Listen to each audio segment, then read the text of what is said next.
Hello दोस्तों, नमस्कार। कैसे हैं आप लोग? उम्मीद करते हैं आप लोग स्वस्थ होंगे, मस्त होंगे और लगातार अपनी पढ़ाई में व्यस्त होंगे। आज हम लोग डिस्कस करेंगे मेरे दोस्त यूपी पुलिस कांस्टेबल 2019 में जो पेपर हुआ था 27 जनवरी सेकंड शिफ्ट में जो मैथ आया हुआ था, सारे मैथ के प्रश्न इस वीडियो में हम लोग डिस्कस करने वाले हैं। तो चलिए शुरू करते हैं आज की क्लास। और आज का पहला सवाल होगा मेरे दोस्त, आज का पहला सवाल होगा, लेकिन सवाल शुरू करने से पहले एक बार गणेश जी का नाम ले लीजिए, क्योंकि कोई भी काम जो हम शुरू करते हैं गणेश जी का नाम लेके शुरू करेंगे तो बड़ा शुभ होता है। श्री गणेशाय नमः।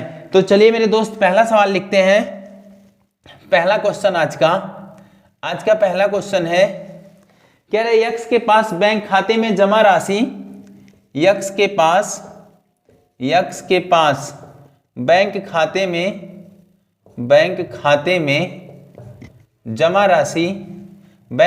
में जमा राशि, यक्स के पास बैंक खाते में जमा राशि 100 रुपया 82 पैसा, यानी 100.82 रुपया, 100.82 रुपया है।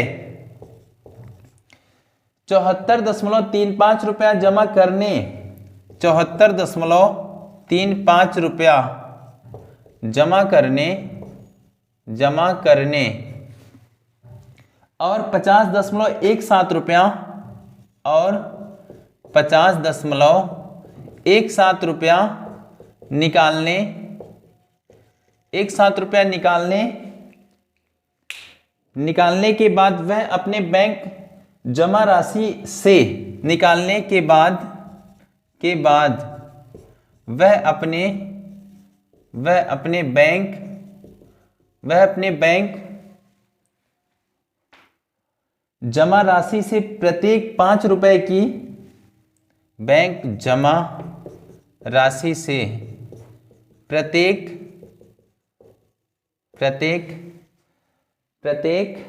5 रुपए की कितनी चॉकलेट खरीद सकता है? प्रत्येक 5 रुपए की कितनी चॉकलेट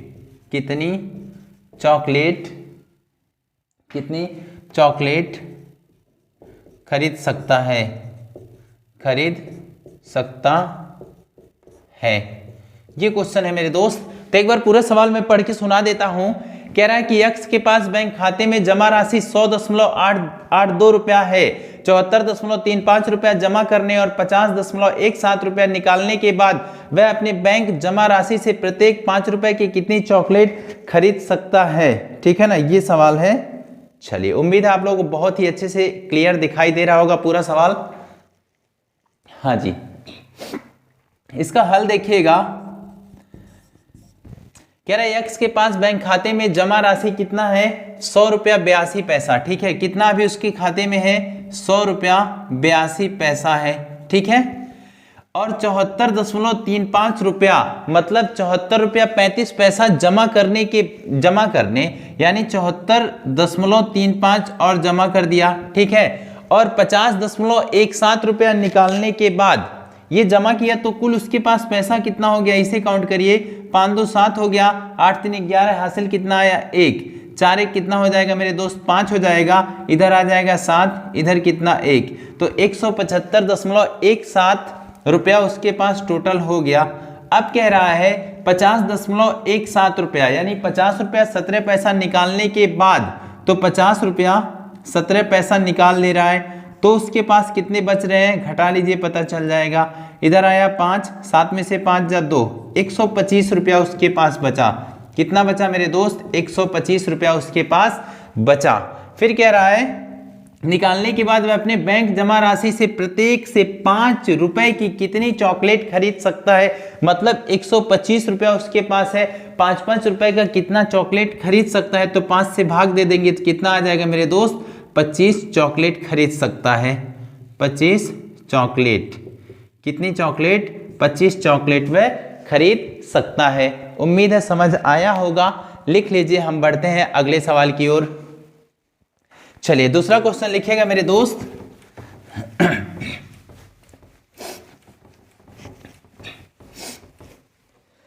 दूसरा सवाल लिखिएगा, न्यूनतम संख्या क्या है? दूसरा क्वेश्चन है न्यूनतम न्यूनतम न्यूनतम संख्या क्या है? संख्या क्या है, न्यूनतम संख्या क्या है जिसे प्रत्येक स्थिति में, जिसे प्रत्येक स्थिति में,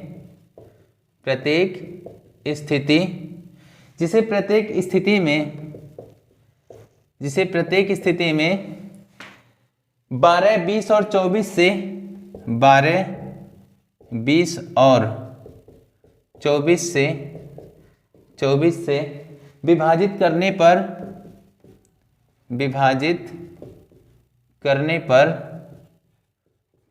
पर 8 शेष बचता है, 8 शेष बचता है।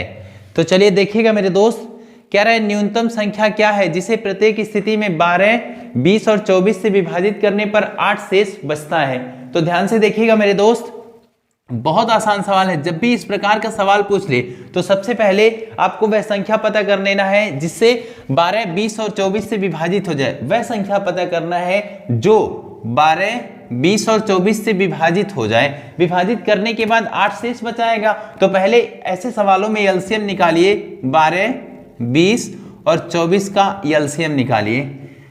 पहले 2 से भाग देंगे, 2 छक 12, 10 दूना 20, 12 दूना 24, 2 से 3 ये 5 6, फिर 2 से ये 3 5 3, फिर 3 से, फिर उसके बाद 5, फिर उसके बाद 5 से, ठीक है ना। कितना है एलसीएम, 2 दूना 4 दूनी 8 3 24 बचे 120 आया एलसीएम। 120 से देखिए 12 से भी 120 कट जाएगा, 20 से भी 120 कट जाएगा, 24 से भी 120 पूरा विभाजित हो जाएगा, पर 8 शेष बचाना है मेरे दोस्त। तो 8 जोड़ दीजिए, तो इसका राइट उत्तर कितना आ जाएगा, 128 रुपया। लिख लीजिए, उम्मीद है समझ आया होगा। अब हम लोग मेरे दोस्त बढ़ते हैं अगले सवाल की ओर, और अगला मेरे दोस्त क्वेश्चन नंबर 3 लिखिएगा। तीसरा सवाल क्या बोल रहा है, यदि 2x + 3, तीसरा सवाल है यदि 2x + 3 अनुपात 5x अनुपात 5x + 4 कॉमा 3:4 3:4 का त्रिगुणात्मक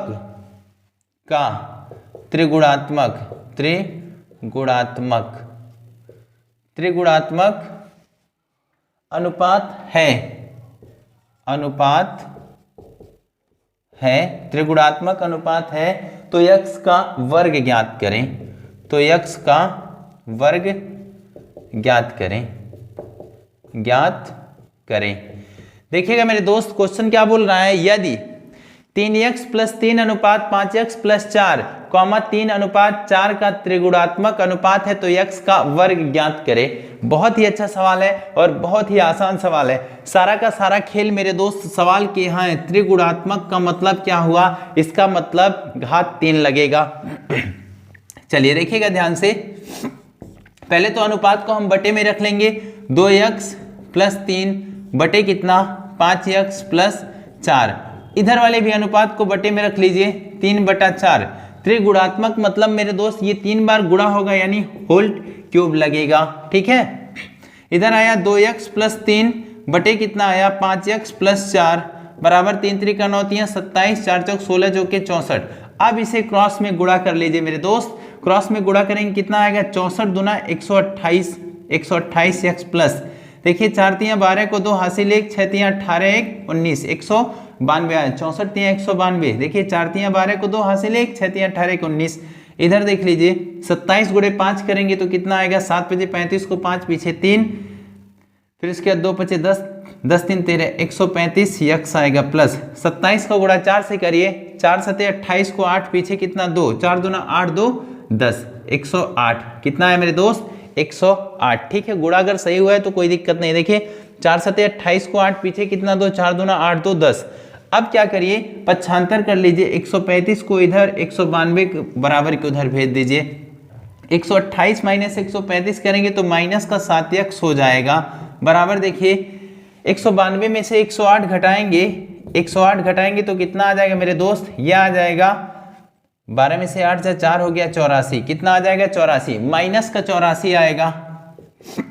यक्स कितना आ जाएगा, बीच वाला चिन्ह देखना है, बीच में क्या छिपा हुआ है, गुणा है, तो बराबर के उधर गया क्या हो जाएगा, भाग हो जाएगा, माइनस ये इससे कट गया, तो यक्स कितना आ गया, यक्स आया 12। कितना आया मेरे दोस्त, यक्स आया 12। लास्ट लाइन जरूर पढ़िएगा। तो यक्स का वर्ग ज्ञात करें, मतलब जो यक्स है उसका वर्ग ज्ञात करना है। ध्यान रहे, वर्ग और वर्गमूल में बहुत अंतर होता है। वर्ग का मतलब उसका घात लगाना है, तो वर्ग ज्ञात करेंगे तो कितना हो जाएगा, 144। तो इस सवाल का राइट उत्तर हो जाएगा मेरे दोस्त 144। उम्मीद है ये बात भी आपको समझ आई होगी। अब बढ़ते हैं अगले सवाल की ओर। चलिए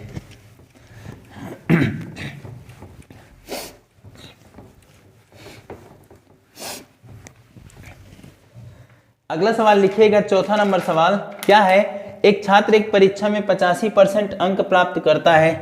फोर्थ सवाल है, एक छात्र एक परीक्षा में 85% अंक प्राप्त करता है। 85% अंक प्राप्त करता है, ठीक है। कितना अंक, 85% अंक प्राप्त करता है। चार विषयों में अंक 79,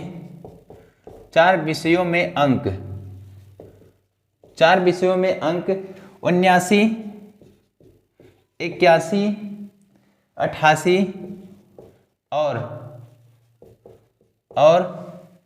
94 थे। पांचवें विषय में छात्र के अंक ज्ञात कीजिए। पांचवें विषय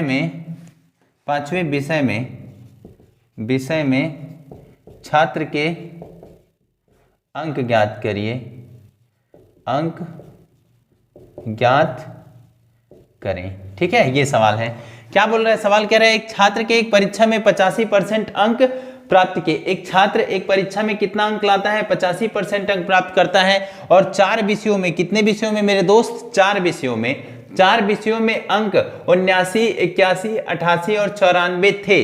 पांचवें विषय में छात्र के अंक कितने हैं, यानी पांचवें विषय का अंक ज्ञात करना है। टोटल 5 विषय है मेरे दोस्त, 85% पाया, 5 विषय मतलब 100 नंबर का टोटल रहा, तो 500 पूर्णांक हो गया।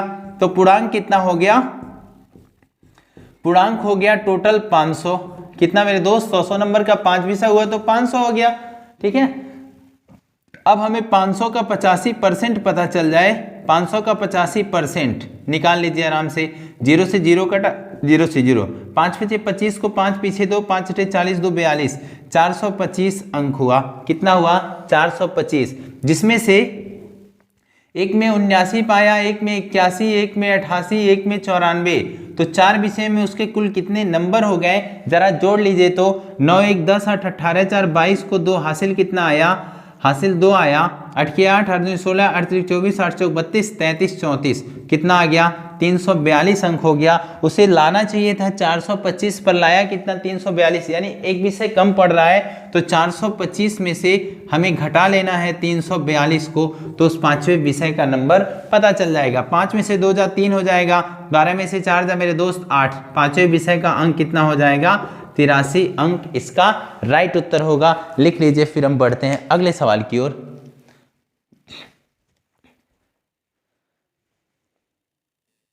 चलिए मेरे दोस्त, अब बढ़ते हैं अगले सवाल की ओर। अगला सवाल लिखिएगा, चलिए अगला लिखिएगा 5वां नंबर का सवाल। कुछ वस्तुओं पर उनके क्रय मूल्य से 25% अधिक अंकित किया गया था। 5वां सवाल लिखिए, कुछ वस्तुओं पर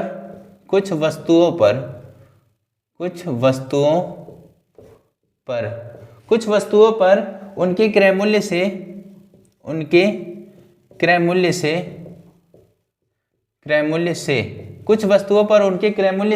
25% अधिक अंकित किया गया था। क्रय मूल्य से 25% अधिक अंकित किया गया था।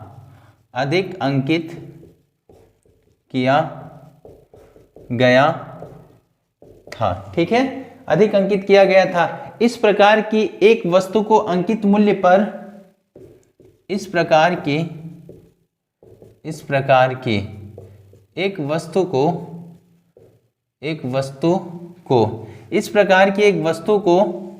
इस प्रकार की एक वस्तु को अंकित मूल्य पर 20% लाभ पर बेचा गया, अंकित मूल्य पर 20% लाभ पर बेचा गया, ठीक है।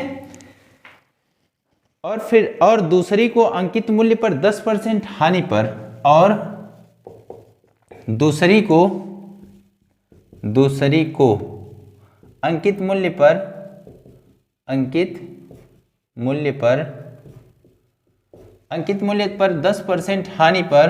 10% हानि पर बेचा गया,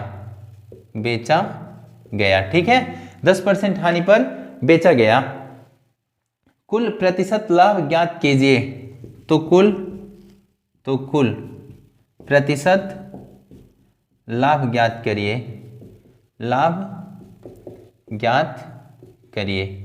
ठीक है। ये सवाल है। एक बार मैं पूरा सवाल पढ़ के सुना दे रहा हूं। कह रहा है कुछ वस्तुओं पर उनके क्रय मूल्य से 25% अधिक अंकित किया गया था। इस प्रकार की एक वस्तु को अंकित मूल्य पर 20% लाभ पर बेचा गया और दूसरी को अंकित मूल्य पर 10% हानि पर बेचा गया, तो कुल प्रतिशत लाभ ज्ञात करिए। ध्यान से देखिएगा मेरे दोस्त। हाँ जी, कह रहा है कुछ वस्तुओं को उनके क्रय मूल्य से 25% अधिक पर अंकित किया। मान लीजिए उसका क्रय मूल्य कितना था 100, 25% अधिक पर अंकित होगा तो कितना हो जाएगा, अंकित मूल्य 125। ये उसका क्या आ गया, अंकित मूल्य आ गया। कौन सा मेरे दोस्त, अंकित मूल्य, ठीक है। बोल रहा है कि अंकित किया गया इस प्रकार की एक वस्तु को अंकित मूल्य से 20% लाभ पर बेचा गया।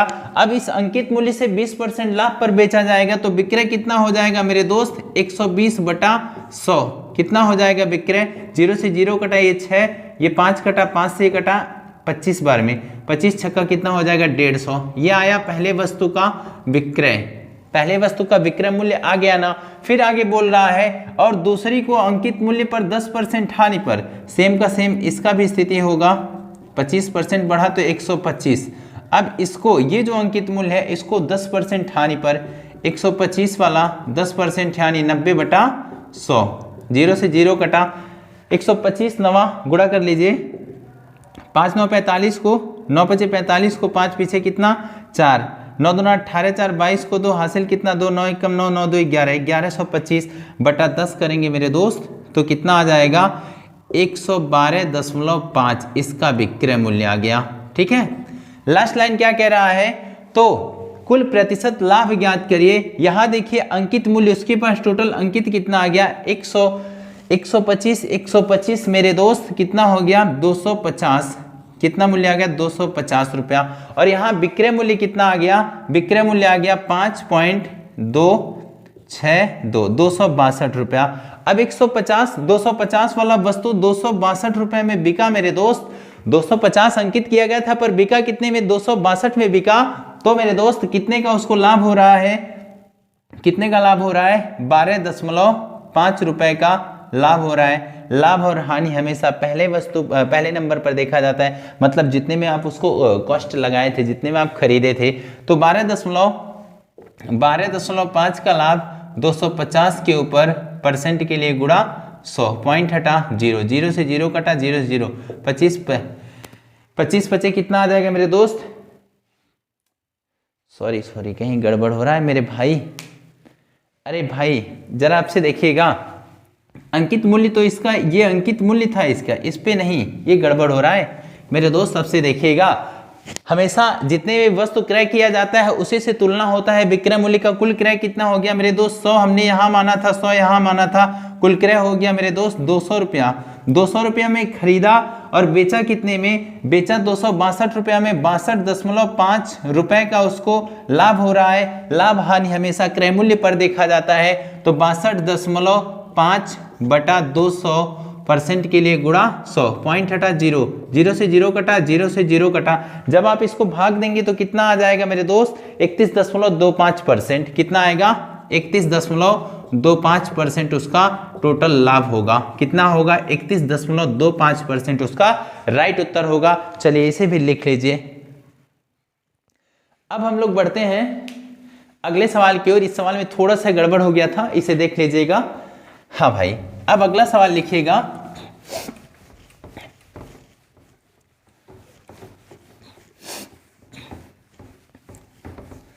चलिए मेरे दोस्त, अब अगला सवाल लिखिएगा। कह रहा है कि 20% और 10% के दो क्रमिक छूट देने के बाद, छठवां सवाल लिखिएगा, 20% और 10%, 20% और 10% के दो क्रमिक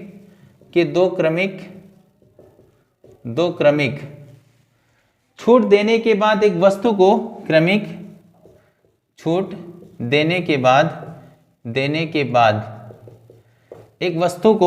देने के बाद एक वस्तु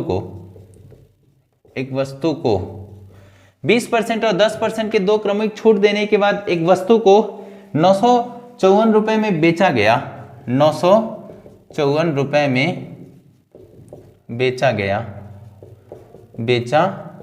ठीक है भाई, वस्तु का अंकित मूल्य ज्ञात कीजिए। तो वस्तु का अंकित मूल्य ज्ञात कीजिए। ठीक है, ये सवाल है।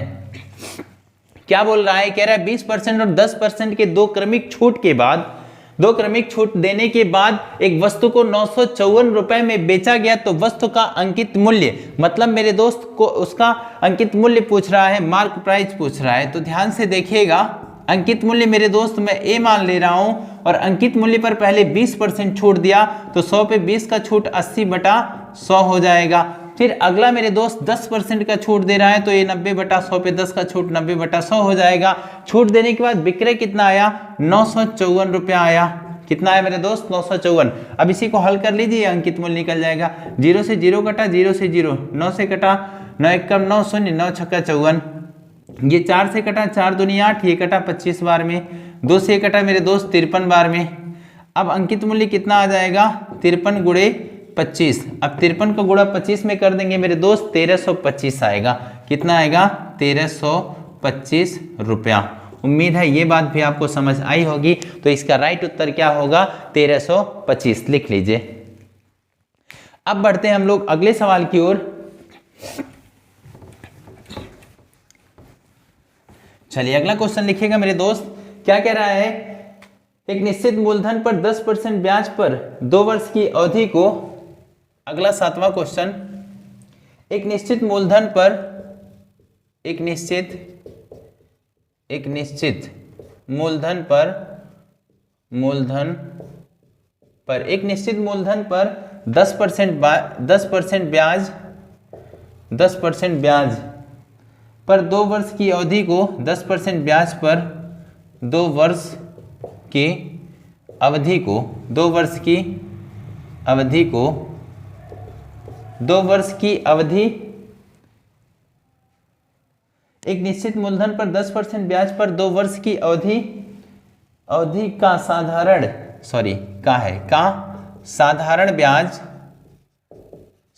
ब्याज चक्रवृद्धि ब्याज से 1 रुपया कम है। चक्रवृद्धि ब्याज से 1 रुपया कम है, 1 रुपया कम है। ठीक है मेरे दोस्त, मूलधन ज्ञात कीजिए। तो मूलधन ज्ञात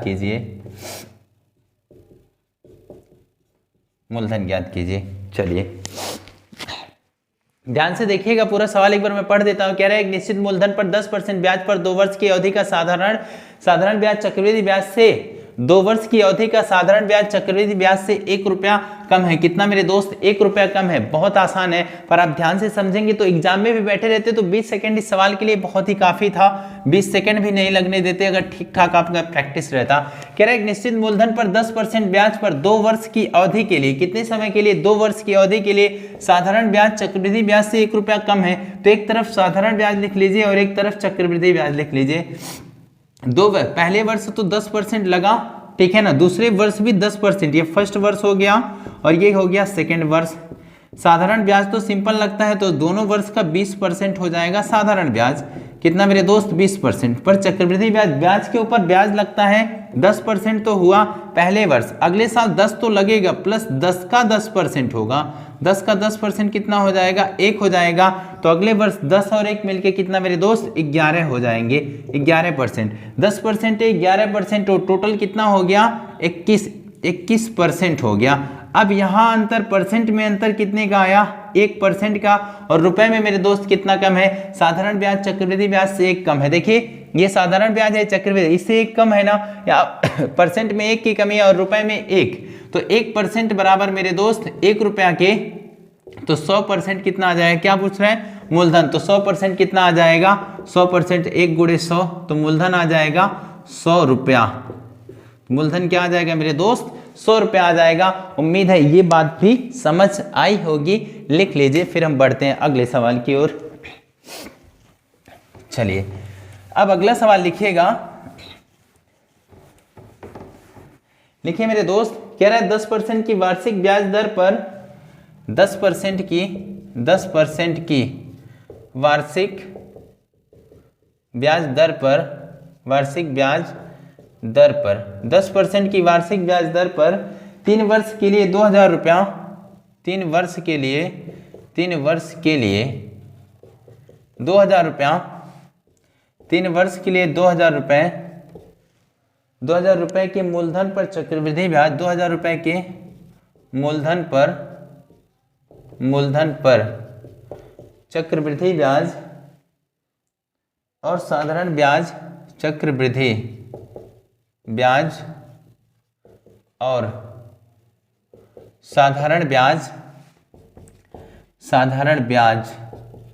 चक्रवृद्धि ब्याज और साधारण ब्याज के बीच अंतर ज्ञात कीजिए, ब्याज के बीच अंतर ज्ञात कीजिए,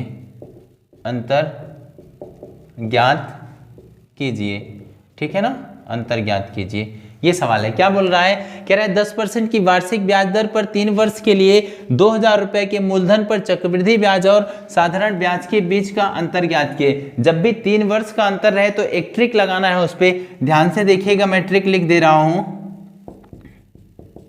ट्रिक क्या लगाना है, जब 3 वर्ष का अंतर रहे तो अंतर बराबर मूलधन गुणे दर बटा 100 गुणे दर बटा 100 गुणे 300 प्लस दर बटा मेरे दोस्त 100। अब इस पे रख देंगे आप तो आराम से अंतर आ जाएगा। मूलधन यानी प्रिंसिपल कितना है, 2000 रुपया, कितना है मेरे दोस्त, प्रिंसिपल है 2000 रुपया, रेट कितना है 10%, कितना है 10% बटे 100 गुणे 10 बटा 100 गुणे 300 प्लस 10 बटा 100।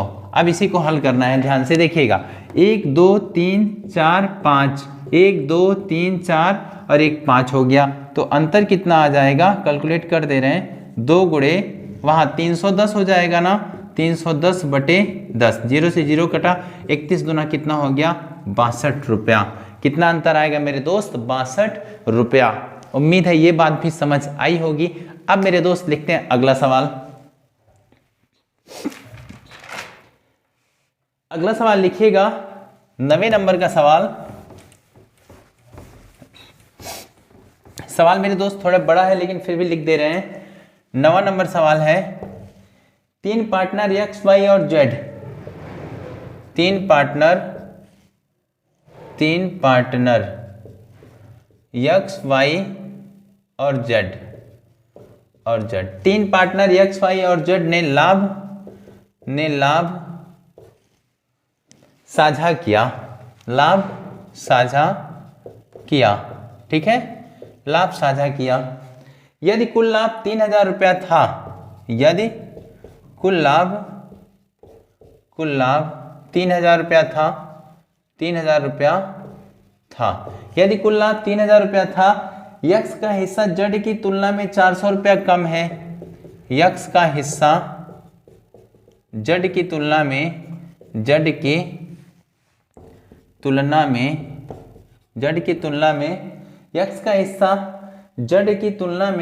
400 रुपया कम है, 400 रुपया कम है, ठीक है, कितना कम है, 400 रुपया कम है, और y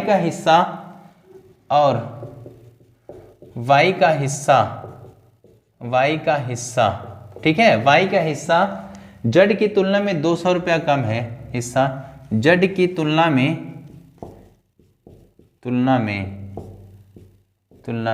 200 रुपया कम है, 200 रुपया कम है। तो x अनुपात y अनुपात z का, तो x अनुपात y अनुपात z का लाभ साझेदारी का अनुपात ज्ञात कीजिए। लाभ साझेदारी का अनुपात ज्ञात कीजिए। ठीक है, ये सवाल हो गया।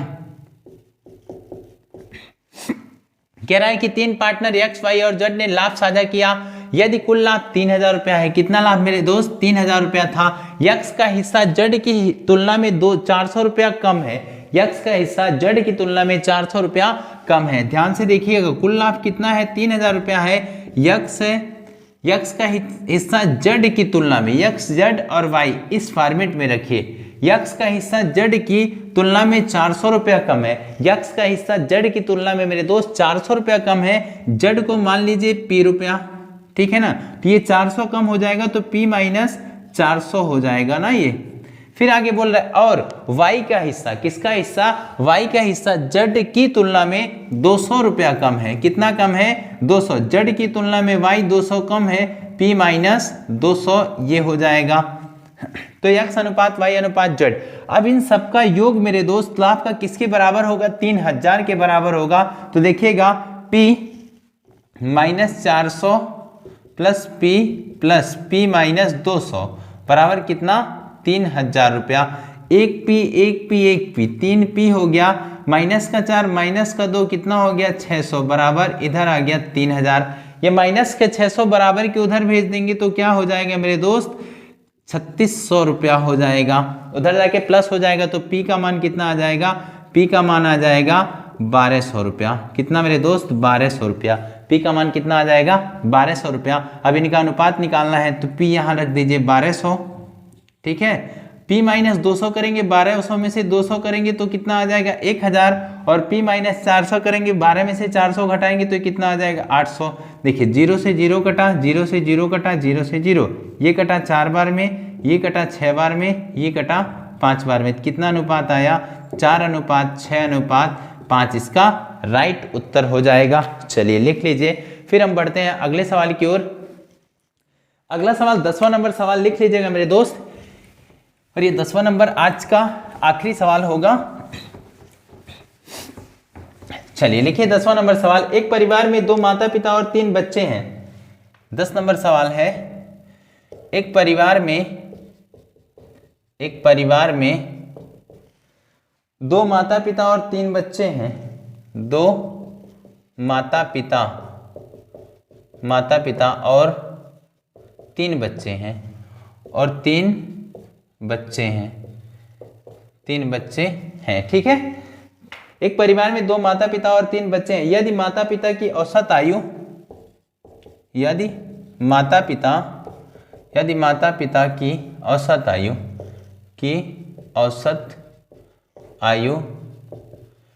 माता पिता की औसत आयु 36 वर्ष है। कितना है मेरे दोस्त? 36 वर्ष है। कितना है? 36 वर्ष है, ठीक है। और बच्चों की औसत आयु, और बच्चों की